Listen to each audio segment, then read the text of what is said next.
ఒకప్పుడు అవకాశాల కొరకు అడిగేవాడిని, ఒక అవకాశం కావాలని అడిగేవాడిని, ఓ వేదిక కావాలని అడిగేవాడిని, ఓ పాట అవకాశం కావాలని అడిగేవాడిని.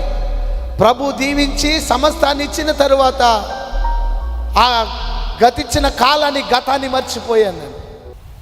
దైవజనంగమా, నా సేవా పరిచర్య తొలి దినాల్లో చాలామంది సేవకుల్ని నేను ఇలా అడిగాను, అయ్యగారు మీరు మీటింగ్స్ పెడుతున్నారు కదా, నాకు ఒక అవకాశం ఇస్తారా అని.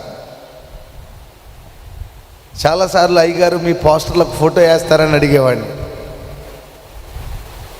కనీసం ఫోటో కాకపోయినా ఒక పేరైనా వేస్తారని అడిగేవాడిని. వారు అవకాశం ఇచ్చేవారు. వారు నాకు అవకాశం ఇచ్చింది సాయంత్రం 6 గంటలకి. వారు నాకు పాడమని అవకాశం ఇచ్చినప్పుడు ప్రజలు ఎవరు ఉండేవారు కాదు. ప్రజలెవరు ఆ రోజుల్లో ఎక్కువ ఖాళీ కుర్చీలకి ఖాళీ బరకాలకి పాడిన పరిస్థితి. చాలా కాలం సేవ పరిచర్య తొలి దినాల్లో చాలా సంవత్సరాలు అలాగే ఖాళీ కుర్చీలకి ఖాళీ బరకాలకి ఖాళీ లైట్లకి పాడేవాడిని. నా తర్వాత కొయిర్ బెడ్లు వచ్చి పాడేవారు. నేను అనుకునేవాడిని, ఇంతసేపు పాటలు పాడాం కదా, ప్రజలు వచ్చాక మరొక అవకాశం ఇస్తారేమో అయ్యగారని వెయిట్ చేసేవాడిని. నేను పాడి ప్రజలందరూ వస్తున్నారు అనుకునేటప్పటికి కొయిర్ వచ్చి పాడేవారు. వారు కూడా అయిపోయిన తర్వాత ఇంకొక పెద్ద గాయకులు మంచి కారులో చుట్టూ బూట్ వేసుకుని వచ్చి పాడేవారు. నాకు అవకాశం వచ్చేది కాదు. అలా చాలా సంవత్సరాలు సేవా పరిచర్య తొలి దినాల్లో ఖాళీ కుర్చీలకి ఖాళీ బరకాలకి పాడుకుంటూ ఉండేవాడిని. ఎవరైనా మీటింగ్స్ పెడుతున్నారంటే నేను అడిగేవాడిని, పాస్టర్ గారు ఒక అవకాశం ఇస్తారా అని. ఈ మాటలు చెప్పడానికి నాకు సిగ్గేమీ లేదు. దేవుడి రోజున విస్తారమైన సేవనిచ్చాడు, విస్తారమైన పరిచర్నిచ్చాడు. ఎవరితోనో ప్రభు మాట్లాడడానికి ఇష్టపడుతున్నాడు. అందుని బట్టి ఈ మాటలు జ్ఞాపకం చేస్తున్నాను. చాలా సంవత్సరాలు అలాగే పాడేవాడిని. అవకాశం రాకపోతే అలా సౌండ్ బాక్సులు పక్కన కూర్చొని ఏడ్చిన దినాలు చాలా ఉన్నాయి, ఈ రోజుకి నాకు గుర్తున్నాయి. కానీ కాలం గడుస్తూ ఉండగా నేను ఏ ప్రాంతంలో అయితే, ఏ ప్రజల మధ్య అయితే ఖాళీ కుర్చీలకి ఖాళీ బరకాలకి పాడానో, నా ప్రభువు నన్ను జ్ఞాపకం చేసుకుని అదే ప్రాంతాల్లో వేల మంది ప్రజల మధ్య ప్రభువుని ఆరాధించే గొప్ప భాగ్యాన్ని ఇచ్చాడు. ఆ భాగ్యాన్ని ప్రభువు నాకు ఇచ్చేసరికి క్వైర్ వారు పాడేసేవారు, పిలవబడిన గాయకులు పాడేవారు. వేల మంది ప్రజలందరూ ఉండగా మన మధ్యలో దైవజనులు చిన్ని సవరపు గారు ఉన్నారు. వారు వచ్చి ఆరాధనలో నడిపిస్తారని చెప్పేవారు. ఒకప్పుడు నేను పాడిన తరువాత ప్రజలెవరు రాకముందు నేను పాడేవాడిని. నా తర్వాత క్వైర్ వారు పాడేవారు, ఆ తర్వాత గాయకులు పాడేవారు. ప్రభు ఏదైనా చేయగలిగిన సమర్థుడు. స్తోత్రం చెప్పండి గట్టిగా. ఏ ప్రాంతాల్లో అయితే ఖాళీ బరకాలకి ఖాళీ కుర్చీలకి పాడానో, ప్రజలు ఎవరూ లేకుండా ప్రభుని ఆరాధించాను, అదే ప్రాంతంలో క్వైర్ వారు పాడిన తర్వాత, గాయకులు పాడిన తర్వాత ఓ శ్రేష్టమైన సమయాన్ని ప్రభు నాకు ఇవ్వడానికి ఇష్టపడ్డాడు.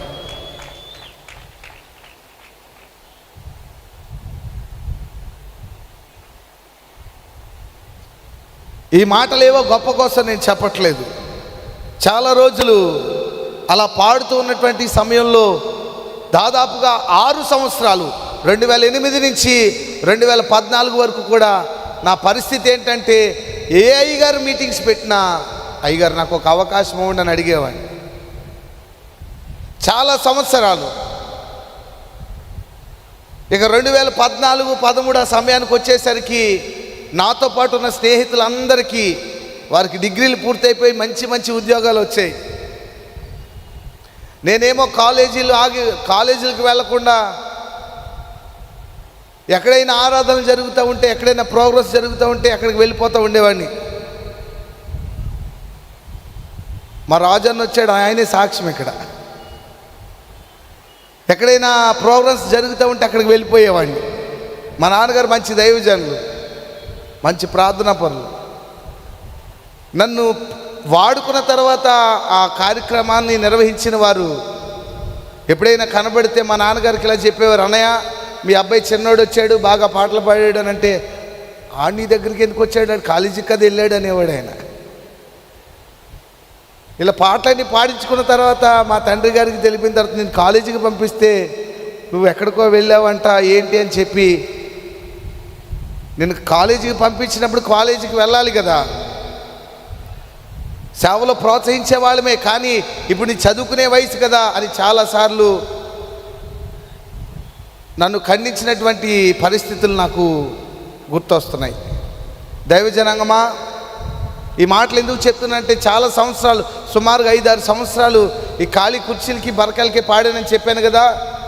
ఈ సమయంలో కాలేజీలకు వెళ్ళలేదు. నాతో పాటు ఉన్న స్నేహితులందరూ మంచి మంచి ఉద్యోగాలు తెచ్చుకుని సెటిల్ అయిపోయారు. ఏదైనా ఒక మంచి కార్యక్రమంలో వారిని కలిస్తే వాళ్ళు అనేవారు, ఎరా ఉద్యోగం ఏమైనా చేస్తున్నావా అని అంటే, లేదని అంటే బ్యాండ్లో చేస్తున్నావు అంట కదా అనేవారు. చాలా హేళనగా మాట్లాడేవారు. పాటలు పాడతామంట కదా, ఏదో పాట పాడు అని చాలా హేళనగా మాట్లాడుతూ ఉండేవారు.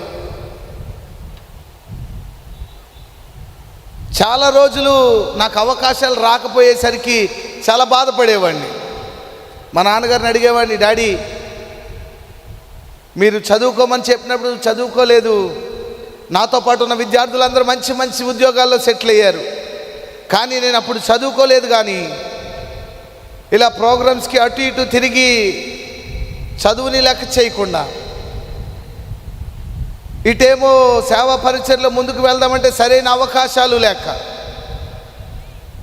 సరైన వేదిక లేక, ఖాళీ కుర్చీలకి ఖాళీ బరకాలకి పాడుకునే పరిస్థితి, ఏం చేయాలో అర్థం కాని పరిస్థితి అని గొల్లుమని ఏడ్చేవాడిని. మా నాన్నగారు చెప్పేవారు, నాన్న అరణ్యంలో దావీదు రాళ్ల మధ్య రప్పల మధ్య పాడుకుంటూ ఉండేవాడు, రాజుగాను చక్రవర్తిగాను మార్చాడు ఆయన. ఆనాడు దావీదు రాళ్లకు రప్పల మధ్య పాడుకుంటూ అరణ్యంలో పాడుకుంటూ ఉంటే దావీదును రాజుగాను చక్రవర్తి గారు మార్చిన దేవుడే ఈనాడు ఖాళీ కుర్చీలకి బరకాలకి లైట్లకి పాడుతున్నావేమో, రానున్న రోజుల్లో అభిషేకించుకుంటాడు, ఓ బలమైన సాధనంగా వాడుకుంటాడు. నువ్వు ఉన్న చోటికి తన ఆత్మరూపిగా దిగి వచ్చి తన ప్రజల్ని ఆత్మతో నింపి బలమైన కార్యాలు చేస్తాడు అని చెప్పేవారు. స్తోత్రం చెప్పండి గట్టిగా. కాలం గడిచింది, కాలం గడిచింది, కాలం గడిచింది. నా ప్రభు అలాగే నన్ను జ్ఞాపకం చేసుకున్నాడు. ఏ ప్రాంతాల్లో అయితే, ఏ ప్రజల మధ్య అయితే అవమానించబడ్డానో, ఏ ప్రజల మధ్య అయితే ఖాళీ కుర్చీలకి ఖాళీ బరకాలకి పాడానో, ఆ ప్రజల మధ్య ప్రభు నన్ను జ్ఞాపకం చేసుకుని వేల మంది ప్రజల మధ్య పాడే భాగ్యాన్ని, అవకాశాన్ని ఇచ్చాడు. ఇంక అవకాశాన్ని ఇచ్చిన తర్వాత నా పరిస్థితిని, ఆలోచన విధానం, నా వైఖరి సంపూర్ణంగా మారిపోయింది. నా సేవ పరిచర్య తొలి దినాల్లో అయ్యగారి దగ్గరికి వెళ్ళి, అయ్యగారు నాకు ఒక అవకాశం ఇవ్వండి అని అడిగేవాడిని. నా ఫోటో ఒకటి అయ్యింది, నా పేరు ఒకటి అయ్యింది అని అడిగేవాడిని. అది నా స్థాయి. నా స్థాయి ఏంటంటే అది. ఇప్పుడు ప్రభు నన్ను జ్ఞాపకం చేశాడు కదా, వేల మంది మధ్య వాడుకుంటున్నాడు కదా, కృపనిచ్చాడు కదా. ఇప్పుడు నా పరిస్థితి అంతా మారిపోయింది. ఒక ఆధ్యాత్మికమైన గర్వం నాలోకి వచ్చి, ఒకప్పుడు అయ్యగారు నాకు ఒక అవకాశం ఇవ్వండి అని అడిగే నేను, ప్రభు అవకాశాలు ఇచ్చిన తర్వాత ఒక ఫోటో వేయండి, ఒక పేరు వేయండి అని అడిగే నేను, ఇప్పుడు నా ఫోటో పెద్దగా ఉండాలి అని అడగడం ప్రారంభించేవాడిని. ఒక అవకాశం ఇవ్వండి అని అడిగే నేను, ఎంత ఇస్తారు అని అడిగేవాడిని. ఒక వేదిక కోరుకునే నేను, నా టీం ఉంటేనే కానీ రానని చెప్పేవాడిని. నా సౌండ్ ఉంటేనే కానీ, మాకు అనుకూలమైనటువంటి పరిస్థితి ఉంటేనే కానీ రాను అని చెప్పేవాడిని. అవకాశాలు లేక చాలా వేదికల కొరకు ఏడ్చి అంగలార్చిన నేను, ఏదైనా ఒక వేదిక వస్తే ప్రైమ్ టైంకి వెళ్ళాలి, ప్రైమ్ టైం కావాలని ఆశపడేవాడిని. దానికి కలిగిన కారణం, ప్రభు సమృద్ధినిచ్చిన తర్వాత సోమరిగా మారిపోయానేమో. ఈ మాట అనడంలో తప్పేమీ లేదు. ప్రభు సమృద్ధినిచ్చిన తర్వాత దేవునికి ఆయాసం కలిగించానేమో. ఒకప్పుడు వేదిక కావాలి అని సాయంత్రం 6 గంటలకి ఆరాధన అంటే 4 గంటలకే వెళ్ళేవాడిని. ఒక సమయం ఇస్తే చాలు, ఒక అవకాశం ఇస్తే చాలు అనుకునే నేను, ఈనాడు పేరు వైపు, ప్రఖ్యాతి వైపు, డబ్బు వైపు చూసిన ఆ క్షణాలు నాకు గుర్తొస్తున్నాయి. ప్రభు చూశాడు చూశాడు చూశాడు. ప్రభు ఇలా అనుకున్నాడేమో, నా సేవ చేస్తావని, నా బలిపీఠం మీద నన్ను ఆరాధిస్తావని నీకు అవకాశాలు ఇస్తే డబ్బు వైపు, పేరు వైపు, ప్రఖ్యాతి వైపు చూస్తున్నావు కదా అని అనుకున్నాడో ఏమో. నాకు అవకాశాలు ఇవ్వడం తగ్గించాడు, నన్ను మరుగు చేయడం ప్రారంభించాడు. అప్పటికి నా పరిస్థితి ఎలాగుందనంటే, మీరు యూట్యూబ్లో ఇప్పటికైనా వెళ్ళి నా పాత వీడియోస్ చూస్తే ఇక్కడ వరకు గడ్డం పెంచుకుని, ఇక్కడ వరకు జుట్లు పెంచుకుని వేదిక మీద పాటలు పాడుతూ ఉండేవాడిని. మా నాన్నగారు అనేవారు, అరే నాన్న, నేను ఒక మంచి గవర్నమెంట్ ఉద్యోగాన్ని విడిచిపెట్టి సేవా పరిచర్యకు వచ్చాను, నువ్వు ఇలా గడ్డాలు పెంచుకుని జుట్లు పెంచుకుని ఇలా తిరుగుతూ ఉంటే నేను నా సంఘానికి ఏం చెప్పాలి, నా సంఘంలో ఉన్న ఎవరి బిడ్డలకి ఏదైనా చెప్పాలి అని అంటే ముందు మీ అబ్బాయికి చెప్పొచ్చు కదా అని ఆ బిడ్డలు అనకపోయినా వారు అంటారేమో అని నాలో ఒక తెలియని భయం. ఇలా గడ్డాలు పెంచుకుని జుట్టులు పెంచుకుని అనేక వేదికలెక్కి బలిపీఠాలెక్కి పాడు చేయొద్దురా అని చెప్పేవారు. ఆయన మాట్లాడుతున్నంతసేపు సరే సరే డాడీ, అలాగే డాడీ, అలాగే డాడీ అని చెప్పేవాడిని. మరలా నా పందా నాదే, నా వైఖరి నాదే, నా శైలి నాదే, నా విధానం నాదే. చాలా సంవత్సరాలు అలాగే జరిగించాను. ప్రభు చూశాడు, గట్టిగా మొత్తడం ప్రారంభించాడు. ఇక నాకు అవకాశాలు తగ్గిపోయాయి.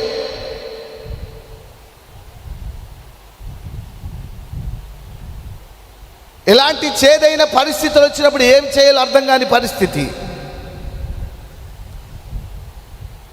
ఇక అవకాశాలు లేక ఎటు చూసిన అర్థం కాని పరిస్థితులు, ప్రపంచమంతా అతలాకుతలమైపోతున్నటువంటి పరిస్థితి, ఓ భయంకరమైనటువంటి వ్యాధి ప్రపంచాన్ని అలుముకుని, తల్లి జాడ బిడ్డకు లేక, బిడ్డ జాడ తల్లికి లేక, కన్న బిడ్డలను చూసుకోలేని తల్లిదండ్రులను చూసుకోలేని కన్న బిడ్డలు అయోమయమైపోయినటువంటి పరిస్థితులు వచ్చేసాయి. అవి కోవిడ్ ప్రభావం చాలా ఎక్కువ ఉన్న దినాలు అవి. ఇక అవకాశాలు లేవు, సేవ చేయలేనటువంటి పరిస్థితి. ప్రభు మత్తడం ప్రారంభించాడు. శరీరం బలహీనమైపోయింది. ఏం చేయలేనటువంటి నిస్సహాయ స్థితి. ఇక ఏదైనా ప్రభు కృప చూపిస్తే, మరొక అవకాశం ఇస్తే దేవుని సేవలు ఎలాగైనా నిలబడాలి అని దేవుని వైపు తిరిగి చేతులెత్తుతున్నటువంటి పరిస్థితి. అలాంటి పరిస్థితుల్లో ప్రభు ఏదైనా ఒక అవకాశం ఇస్తాడని ఎదురు చూస్తూ ఉంటే మా కుటుంబంలో ఒక తీరని నష్టం కలిగింది. మా ఆత్మీయ నాయకుల్ని, మా పెద్దన్నయ్య గారిని మేము కోల్పోయినప్పుడు ఇక ఏమీ చేయలేనటువంటి పరిస్థితి. చాలామంది ఎలా అన్నారు, మీ ప్రార్థనలు మీ కుటుంబ సభ్యులే బ్రతికించుకోలేకపోతే ఇక మీరెవరికి ఉపయోగకరంగా ఉంటారు, మీరు ఎవరికి ఆశీర్వాదకరంగా ఉంటారు, మీరు ఎవరికి ఉపయోగం అన్నవారు నాకు తెలుసు. చాలామంది పేరు మోసిన వారు నా దగ్గరకు వచ్చేలా అన్నారు, ఇక పాటలు పాడడం మానేసి ఏదైనా ఒక ఉద్యోగం చేసుకో, నీ పాట ఎవరింటారు, నీ మాట ఎవరింటారు అని ఒక దైవజనుడు నన్ను అడిగాడు. ఇలా నీ పాట ఎవరు వింటాడు, నీ మాట ఎవరు వింటారు?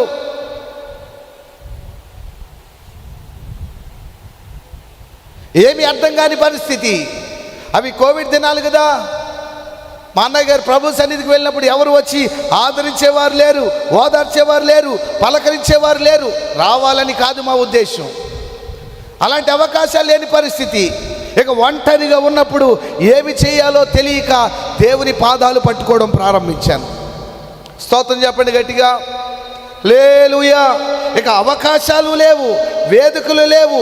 ఇక ఏదైనా సేవా పరిచర్లో ముందుకు వెళ్దామనంటే మా దైవజనుల్ని ప్రభు జ్ఞాపకం చేసుకుని పిలుచుకున్నాడు.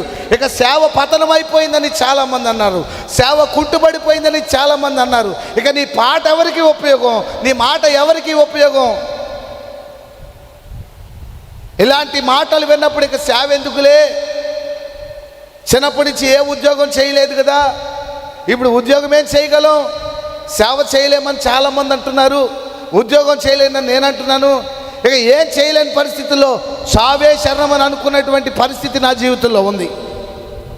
ఇక చావే శరణం అనుకున్న పరిస్థితి నా జీవితంలో ఉంది. ఏం చేయాలో అర్థం కాని పరిస్థితి. అంతకాలం వాడబడి అకస్మాత్తుగా మరుగైపోవడం అది చాలా బాధాకరం. అలాంటి చేదైన పరిస్థితుల్లో నేను వెళ్ళడానికి గల కారణం, ప్రభు నన్ను జ్ఞాపకం చేసుకున్న తర్వాత, ప్రభు నాకు సమృద్ధినిచ్చిన తర్వాత, ప్రభు నన్ను అభిషేకించుకున్న తర్వాత దేవునికి దుఃఖం కలిగించి ఆయాసం కలిగించేటట్లుగా నేను ప్రవర్తించిన తీరే దానికి గల కారణమని నేను చెప్పగలను. చాలా కాలం మరుగు చేశాడు, కుటుంబంలో తీరని నష్టం, సేవ చేయలేని అనుభవం.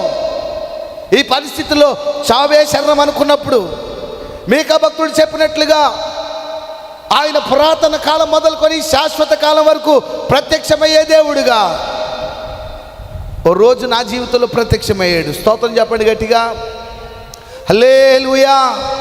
పతనమైపోయింది అనుకుంటున్న నీ జీవితాన్ని, పాడైపోయింది అనుకున్న నీ సేవా పరిచర్ని, పాడైపోయింది అనుకున్న నీ పిలుపుని, నువ్వు వద్దనుకుంటున్న నీ జీవితాన్ని నా కొరకు వినియోగించగలిగితే మహిమ కలిగిన పాత్రగా వాడుకొనగలిగిన సామర్థ్యం కలిగిన వాడిని అన్న ప్రభు నాతో మాట్లాడాడు. స్తోత్రం చెప్పండి, హల్లెలూయా.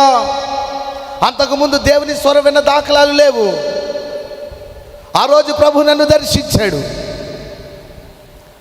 ప్రతి చల్లపుట ఆదామవ్వతో ముచ్చటించడానికి దిగి వచ్చిన ఆ దేవుడే, నోవాహుతో వాడకట్టమని దాని కొలతలు షరతులు చెప్పడానికి దిగి వచ్చిన ఆ దేవుడే, రాత్రంతా యాకోబుతో పెనుగులాడడానికి దిగి వచ్చిన ఆ దేవుడే, హనోకుతో నడుచుకుంటూ వెళ్ళడానికి దిగి వచ్చిన ఆ దేవుడే, కయ్యను హేబేలు మధ్య రక్తపాతం జరిగినప్పుడు వారి మధ్య వాగ్వాదాన్ని వాదించడానికి దిగి వచ్చిన ఆ దేవుడే, అబ్రహాముకు వాక్యమై ప్రత్యక్షమైన ఆ దేవుడే, మొరియా కొండపైకి అబ్రహాము ఇస్సాకును బలి ఇవ్వడానికి కత్తి పైకెత్తగా అబ్రహామా అబ్రహామా అని పిలిచిన ఆ దేవుడే, మండుచున్న పొదలో నుంచి మోషేను దర్శించిన ఆ దేవుడే, నయోమి వార్ప రూతు మోయాబు దేశములో ఉండగా బెత్లెహేమును దర్శించడానికి దిగి వచ్చిన ఆ దేవుడే ఓ రోజు రాత్రి నన్ను దర్శించడానికి దిగి వచ్చాడు. నువ్వు వద్దనుకున్న జీవితాన్ని నాకు ఇచ్చే, పాడైపోయిన బ్రతుకు నాకు ఇచ్చే, ప్రజలకు ఆశీర్వాదకరంగా నేను నిలవబెట్టుకుంటానని చెప్పాడు. స్తోత్రం చెప్పండి గట్టిగా. ఏం చేయలేని పరిస్థితి, అర్థం కాని పరిస్థితి. ఆ సమయంలో నేను ఇలా పాడుకున్నాను. దైవజనులు ఏఆర్ స్టీవెన్సన్ అన్నగారు రచించినటువంటి అద్భుతమైన పాట, ఆప్తులైన వారే ఆని చేయ చూసిన మిత్రులే నిలువకుండిన, కష్టకాలమందు గుండె జారిపోయిన ఆగమ్యమే తెలియకుండినా, న్యాయము తీర్చే నీవు నాకుంటే, సాయము చేసే నీవు నాకుంటే, చాలు యేసయ్యా చాలు యేసయ్యా, నమ్మకమైన దేవుడవైనా నీవే చాలు యేసయ్యా, ఎరిగి ఉన్నానయ్యా నీకేది అసాధ్యము కాదని, తెలుసుకున్నానయ్యా నీవెప్పుడు మేలు చేస్తావని, మేలైనా కీడైనా నీతోనేసయ్యా, చావైనా బ్రతుకైనా నీ కోసమేనయ్యా, పొరులయగతాలి శృతి మించిన, కలవరము గుండె బాధించిన, నా మొర విని కృప చూపెదవని నాకు తెలుసునయా, మంచి యేసయ్యా, మేలైనా కీడైనా నీతోనేసయ్యా, చావైనా బ్రతుకైనా నీ కోసమేనయ్యా, నమ్మకమైన దేవుడవైనా నీవే చాలు యేసు. అంతటి కష్టమైన పరిస్థితుల్లో బంధువులు విడిచిపెట్టారు, స్నేహితులు విడిచిపెట్టారు, ఏమీ చేయలేని సహాయ స్థితి. నమ్మకమైన దేవా నీవు చాలయ్యా అని ప్రభుని ఆరాధించగలిగితే, ఆ రోజుల్లో ఎంతమంది తల్లిదండ్రులు కోల్పోయిన బిడ్డలు ఉన్నారు, ఎంతమంది బిడ్డలు కోల్పోయిన తల్లిదండ్రులు ఉన్నారు, బంధువులు కోల్పోయిన బిడ్డలు ఉన్నారు, స్నేహితులు కోల్పోయిన బిడ్డలు ఉన్నారు. వారందరికీ తెలుగు ప్రపంచంలో ఉన్న క్రైస్తవులు చాలామంది ఆ పాటల ద్వారా ఆదరించబడ్డారు. ఆ పాటలు తరువాత ప్రభు నన్ను మహిమలోకి నడిపించుకుని, నేను ఏ ప్రాంతానికి వెళ్ళినా ఆయన ఆత్మతో ఆ ప్రాంతంలో సంచరిస్తూ తన ప్రజల్ని ఆరాధనలో నిండార్లుగా నింపి బలపరుస్తూ వచ్చాను. అంత కష్టకాలంలో కూడా ఒక అద్భుతమైన తీర్మానం, అయ్యా నీవు చాలయ్యా, ఆప్తులైన వారు హాని చేసినప్పుడు, కష్టకాలమందు గుండె జారిపోయినప్పుడు నమ్మకమైన వాడు నీవే. నువ్వు చాలయ్యా. మనుషుల నమ్ముకొని మభ్యపడ్డాను, ధనమును నమ్ముకొని దగపడ్డాను. శక్తిమంతుడా ఆశ్రయుడవని నీ చెంతకు చేరాను.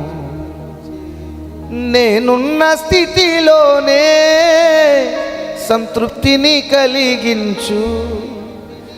ఏమున్న లేకున్నా నీ కొరకే బ్రతికించు. ఇలా ఆదరించే పాటలు, కష్టాలు ఎదురైనా నష్టాలు ఎదురైనా నా సేవను కొనసాగించయ్యా.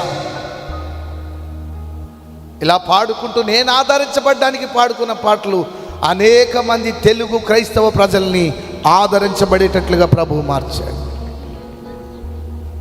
ఆనాటి నుంచి పాడైపోయిన ప్రాకారాల్ని తిరిగి నిర్మాణం చేసిన ఆ దేవుడు వద్దనుకున్న ఈ జీవితానికి జీవం పోసి తన ప్రజలకు దీవెనకరంగా పెట్టిన ఆ దేవుడు,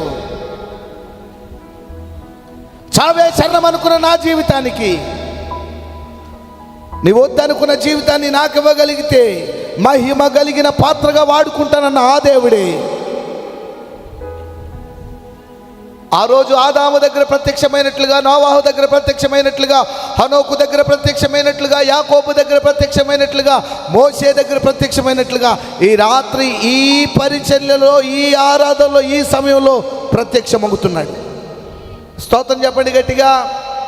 ఆయన ప్రత్యక్షమైతే నా మాదిరిగా నీ పై రూపాన్ని చూసి 4 మాటలు చెప్పి వెళ్ళిపోయేవాడు కాదు. నీ అంతరంగాన్ని చూడగలిగిన వాడు, నీ అవమానాన్ని గుర్తించగలిగిన వాడు, నీ కడుపున పుట్టిన బిడ్డలు నీ బాధను కనిపెట్టలేకపోవచ్చు. నీ కట్టుకున్న యజమాని లేదా నువ్వు కట్టుకున్న ఇల్లాలు నీ గుండె లోతుల్లో ఉన్న వేదనకు ముగింపు పలకలేకపోవచ్చు. కానీ అలనాడు ఆదాము మొదలుకొని శాశ్వత కాలం వరకు ప్రత్యక్షమయ్యే దేవుడు ఈ ఆరాధనలో ప్రత్యక్షమవుతూ ఉండగా నీ అంతరంగాన్ని చూచి నీ దుఃఖానికి ముగింపు పలకగలిగిన వాడు, నీ అవమానాన్ని ఆశీర్వాదంగా మార్చగలిగిన వాడు, ఒకప్పుడు పాడైపోయిన నా జీవితాన్ని ఉద్ధరించిన దేవుడే, పతనమైపోయిన నా బ్రతుకుని బలపరిచిన దేవుడే ఈ సభల ద్వారా నీ జీవితాన్ని ఉద్ధరించబోతున్నాడు. ఈ సభల ద్వారా నీ కుటుంబాన్ని కట్టబోతున్నాడు.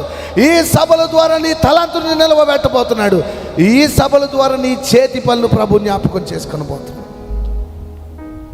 ప్రభు పిలిచిన నాటి నుంచి నేటి వరకు ఏ పూట ఖాళీ లేకుండా అనేక ప్రాంతాలు, దేశము సరిహద్దులు దాటి ప్రభుని ఆరాధించడానికి ఎన్నికలేని వాణ్ణి, అత్యంత బలహీనుణ్ణి, ఎందుకు పనికిరాని వాణ్ణి ప్రభు పిలుచుకున్న తరువాత ఎంత వైభవాన్ని ఇచ్చాడు. దానికి కలిగిన కారణం నాలో ఉన్నటువంటి ఆధ్యాత్మిక గర్వాన్ని నేను విడిచిపెట్టాను. నాలో ఉన్నటువంటి హెచ్చింపనే స్వభావాన్ని నేను విడిచిపెట్టాను.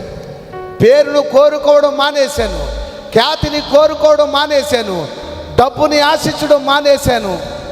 నా ప్రభువే నాకు సమస్తముగా నిలిచి ఏ ప్రాంతానికి వెళ్ళినా, ఏ పట్టణానికి వెళ్ళినా ఎందుకు పనికిరాని నాలాంటి వాడిని కూడా ప్రజల ముందు నిలవబెట్టుకుని వాడుకుంటాడు. అంత గొప్ప దేవుడు మనం ఆరాధించే దేవుడు. ఆయనకి బలవంతులు అక్కర్లేదు, గొప్పవారు అక్కర్లేదు, డబ్బున్నవారు అక్కర్లేదు. నువ్వు ఏ స్థితిలో ఉన్నా సరే దేవునికి అప్పగించుకొనగలిగిన మనస్సు, ఆ తీర్మానం ఉంటే చాలు. ఆయన మన పక్షాన నిలిచి బలహీనులైన మనకి ఆయన బలాన్ని ఇచ్చి తన ఆత్మబలంతో నింపి తన ప్రజలకు దీవెనకరంగా మార్చుకోగలిగిన వాడు. స్తోత్రం చెప్పండి. హల్లెలూయా. దైవజనంగమా, నా మాటలకి ముగింపు మాటలు.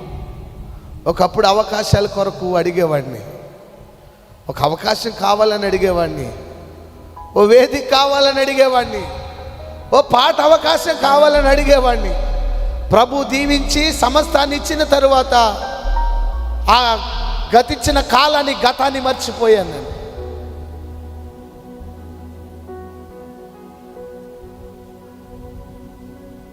నా గతాన్ని మర్చిపోయాను. డబ్బు వైపు చూశాను, పేరు వైపు చూశాను, ఖ్యాతి వైపు చూశాను. నా ప్రభు నన్ను పిలవక ముందు ప్రజలు అన్నారు నేను పాడితే నువ్వు చాలా బాగా పాడావు అన్నారు.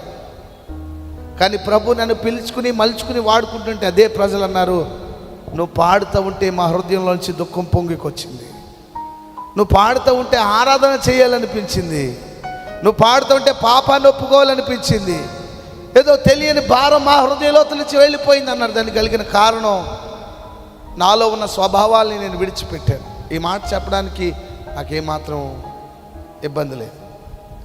ఒకవేళ నీలో కూడా స్వభావాలు ఉన్నాయేమో, దిక్కులేని పరిస్థితుల్లో ప్రభు నిన్ను దరి చేర్చుకుని ఆదరించి కృపనిచ్చి ఉన్నతమైన స్థితినిచ్చిన తర్వాత దేవుని మర్చిపోయి, సంఘాన్ని మర్చిపోయి, సహవాసాన్ని మర్చిపోయి, ఉపదేశాన్ని మర్చిపోయిన అనుభవాల్లో ఉన్నావేమో, అది నీ ఆధ్యాత్మిక జీవితానికి, వ్యక్తిగత జీవితానికి మంచిది కాదు. ప్రభు జ్ఞాపకం చేసుకున్న తర్వాత డబ్బు వైపు, హోదా వైపు, పరపతి వైపు అడుగులు వేస్తున్నావేమో, అది నీ ఆధ్యాత్మిక జీవితానికి మంచిది కాదు. ఏ నాటికైనా ఆయనే మనకు దిక్కు. ఆయన ఉన్నవాడు, అనువాడు, మంచివాడు, గొప్పవాడు. ఆయన నీడలో ఉండగలిగితే, ఆయన మార్గాల్లో ఉండగలిగితే, ఆయన తలంపుల్లో ఉండగలిగితే, ఆయన ప్రణాళికలో ఉండగలిగితే, ఆయన ఉద్దేశంలో ఉండగలిగితే రాజుగాను చక్రవర్తులుగాను మార్చగలిగిన దేవుడు, అట్టి దేవుడు మనందరికీ సరిపోయినవాడు. ఏ దిక్కు లేని నన్ను, ఎందుకు పనికిరాని నన్నే వాడుకున్నాడు.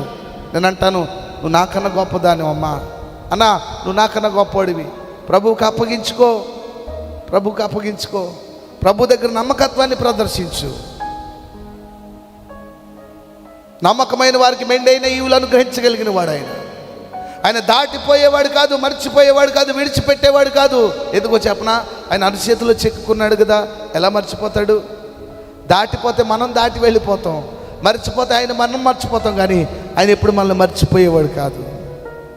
పాడైపోయిన నా జీవితాన్ని ఉద్ధరించిన ఆ దేవుడే ఈ సభల ద్వారా నీ జీవితాన్ని కట్టడానికి, ఉద్ధరించడానికి సమర్థుడని ప్రకటిస్తున్నాను. దైవ జనాంగమా, నా సందేశం, నా సాక్ష్యానికి ముగింపు మాట, ప్రభు దగ్గర నమ్మకంగా ఉండు, ప్రభు వైపు నమ్మకంగా చూడు. చూపులో, ఆలోచనలో, తలంపులో, నడవడికలో నమ్మకత్వాన్ని ప్రదర్శించు. లక్షల కాల్బలం కనాను యాత్ర చేస్తూ ఉంటే ఎరుకు అనే ప్రాంతం వచ్చినప్పుడు ఆకాన్ అనేవాడికి ఇలా చెప్పారు, ఈ ప్రాంతాలు అనేకం అగుపరచబడతాయి, నగపరచబడతాయి. అందరికీ చెప్పిన మాట ఇది. లోకాశలు ఉన్నాయి ఎరుకోలో, అటువైపు చూడొద్దనంటే ఆకాన్ అనేవాడు ఆకోరులో ఇలా అడ్డగోలుగా రాళ్ళకుప్పగా పేర్చబడి చనిపోవడానికి గల కారణం అతని ఆలోచనలు, అతని కోరికలో మార్పులు వచ్చాయి. బంగారాన్ని, వెండిని, సేనారపు వస్త్రాన్ని దోచుకుని గుడారం కింద దాచుకుని యుద్ధానికి వెళ్ళాడు. అది చాలా చిన్నపట్టణం, అయినా ఓడిపోయారు. దానికి కలిగిన కారణం యుద్ధ సన్నద్ధులే, దేహదారుద్యం కలిగిన వారే బలవంతులే, కానీ యుద్ధంలో ఓడిపోయారు. దానికి గల కారణం దోపుడు సొమ్ము మీద ఎగబడ్డారు. అతని ఆలోచనలో మార్పు వచ్చింది, అతని నడవడికలో మార్పు వచ్చింది. ఎంతకాలం ఆలోచనలో మార్పు లేకుండా, తలపుల్లో మార్పు లేకుండా దైవ మందిరానికి వెళ్తే, గుడారం అనే హృదయంలో, గుడారం అనే ఇంటిలో అక్రమైన సొమ్ము, అక్రమైన ఆలోచనలు, అక్రమైన సంపదలు పెట్టి దైవ మందిరానికి వెళ్తే ఆశీర్వాదాలు రావు. అక్రమైన సొమ్మును గుడారం కింద దాచిపెట్టుకుని యుద్ధానికి వెళ్ళాడు, ఓడిపోయాడు. ఈనాడు క్రైస్తవం ఓడిపోవడానికి గల కారణం, విశ్వాసులు దిగజారిపోవడానికి గల కారణం, గుడారం అనే హృదయంలో, గుడారం అనే ఇంటిలో ఏదో అక్రమైంది, ఏదో ఆలోచన, సంపద ఏదో దాచిపెట్టి దైవ మందిరానికి వస్తున్నాం. అది మంచిది కాదు. నా జీవితంలో కూడా అక్రమైంది ఏదో, దేవునికి అయిష్టమైనది ఏదో, పేరునో, ఖ్యాతినో, డబ్బునో, లోకాన్నో, లోక స్నేహాన్నో స్నేహించి బలిపీఠం ఎక్కాను. అప్పుడు ప్రజలు అన్నారు, నువ్వు బాగా పాడుతున్నావు అన్నారు, ఆనందించారు. కానీ ఇవన్నిటిని విడిచిపెట్టి, లోకాశలు విడిచిపెట్టి ప్రభు కొరకు నిలబడినప్పుడు అదే ప్రజలు అన్నారు, నువ్వు పాడుతూ ఉంటే దేవుని ఆత్మచేత నింపబడ్డామని. నాకు అప్పుడున్న ఆనందం కంటే, అప్పుడు చూసిన డబ్బు కంటే, అప్పుడు చూసిన హోదా కంటే ప్రభు నన్ను నిలవబెట్టి వాడుకుంటున్న తర్వాత అనేక మంది సేవకులు, అనేక మంది బలిపీఠాలు ఇచ్చి, వారి వేదికలు ఇచ్చి, ఏ దిక్కు లేనివాడిని, అత్యంత బలహీనుడిని వారి కుటుంబ సభ్యులుగా చేర్చుకున్నారు, వారి సొంత బంధువుగా ప్రేమించడం ప్రారంభించారు. దానికి కలిగిన కారణం, నా మనసును, నా బ్రతుకును మార్చుకున్నాను. అలా ఈ సభల ద్వారా నీ పరిస్థితిని, నీ మనసు మార్చుకోగలిగితే దేవుడు నిన్ను బాగు చేయబోతున్నాడు. దేవుడు నిన్ను ఉద్ధరించబోతున్నాడు. దేవుడు నిన్ను పలకరించబోతున్నాడు. నీ పరిస్థితులు మార్చబోతున్నాడు.